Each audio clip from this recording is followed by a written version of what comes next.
Police তোমায় কি বললো? পুলিশ কি বললো আপনাদের? পুলিশ বলেছে ভরসা দিয়েছে মেয়েকে ফিরে দিতে পারবে না,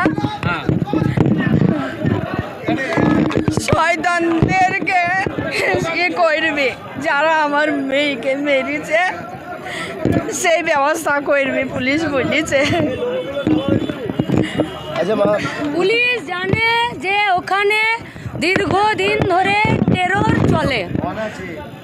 পুলিশ স্বীকার করেছে যে ওরা জানে 22 সালে ঘটনা, 23 সালে ঘটনা এবং সেখানের ঘরে ঘরে বোমা মজুত আছে, এটাও পুলিশ জানেন।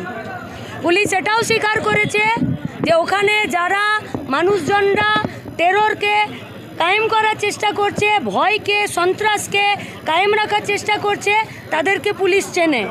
পুলিশ একথাও কোট আনকোট সেখানে বলেছেন যে কেউ সেখানে ধোয়া তুলসী পাতা নয়। তার মানে যে পুলিশ গোটা রাজ্যে ল অ্যান্ড অর্ডারকে বলে যে সেখানে গোটা রাজ্যে ল অ্যান্ড অর্ডার আছে, সেখানে মলান্দিতে ধোয়া তুলসী পাতা নেই, পুলিশ স্বীকার করছে। এবং পুলিশ বলছেন নির্লজ্জের মতন, পুলিশ অপদার্থের মতন পুলিশ বলছে যে আমাদের সেখানে যারা এইসব বোমাবাজি করে, যারা গুন্ডাগিরি করে, তাদেরকে ধরার ক্ষেত্রে, তাদেরকে রেস্ট্রেন করার ক্ষেত্রে, তাদেরকে প্রতিহত করতে পুলিশের লিমিটেশন আছে। পুলিশ নিজের মুখে স্বীকার করলো যে মলান্দিতে সেখানে ফ্রিতে কাজ করার ক্ষেত্রে লিমিটেশন আছে। কিসের লিমিটেশন? নমস্কার বন্ধুরা, আমার নাম শুভজ্যোতি সরকার। কালীগঞ্জের ঘটনায় পুলিশ ও তৃণমূলকে একযোগে বিঁধলেন মীনাক্ষী। ভোট গণনা চলাকালীন কালীগঞ্জে মর্মান্তিক ঘটনা। তৃণমূলের বিজয় মিছিল থেকেই ছোড়া বোমায় অন্তিম পরিণতি 9 বছরের বালিকার। এই ঘটনায় নাবালিকার পরিবারের সঙ্গে দেখা করেন বাম নেত্রী মীনাক্ষী মুখোপাধ্যায়। এরপর ক্ষোভ উগরে দেন পুলিশ ও তৃণমূলের বিরুদ্ধে। এক হাত নেন পুলিশ মন্ত্রী মমতা বন্দ্যোপাধ্যায়কেও। এই মা তো পরিষ্কার বলছে যে কে জানে না ওখানে, পুলিশেও জানে, পুলিশেও জানে সব। দেখুন দেখুন দেখুন শুনুন,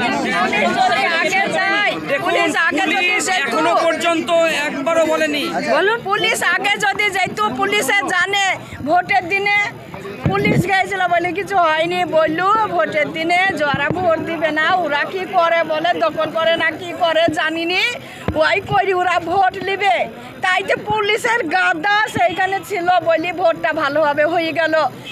আজকে পুলিশে জানে যে ওই মূলান্দি এইরকম, পুলিশ যদি আগে যায়, যদি সকালে পুলিশ যায় তাইলে ওরা আর কিছু করতেই পারে না। তাইলে আজ আমার মেয়েকে হারাইতে হয় না। কতক্ষণ পরে পুলিশ বোমা পড়ে আমার ছেলে ওইখানে পড়ে অনেকক্ষণ পরে, তখন বেশ আধ ঘন্টা হয়ে গেল, একটা কে আসলো কি জানি। সব অপরাধী যদি আপনারা ভরসা বলেন তো আমরা মিডিয়াকে অ্যালাউ করছি, আপনারা এটাকে ভরসার নাম দিতে পারেন। দিদি, মমতা ব্যানার্জি টুইটের পর পুলিশ প্রশাসন ব্যবস্থা নিল, এসপি স্বীকার করছেন সেই বক্তব্য। এসপি কি বক্তব্য দিয়েছে আপনি জানেন? এসপি কি বিবৃতি দিয়েছে জানেন? 22 সাল থেকে ঘটনা জানে, পুলিশ সব জানে, পুলিশরা সব জানে।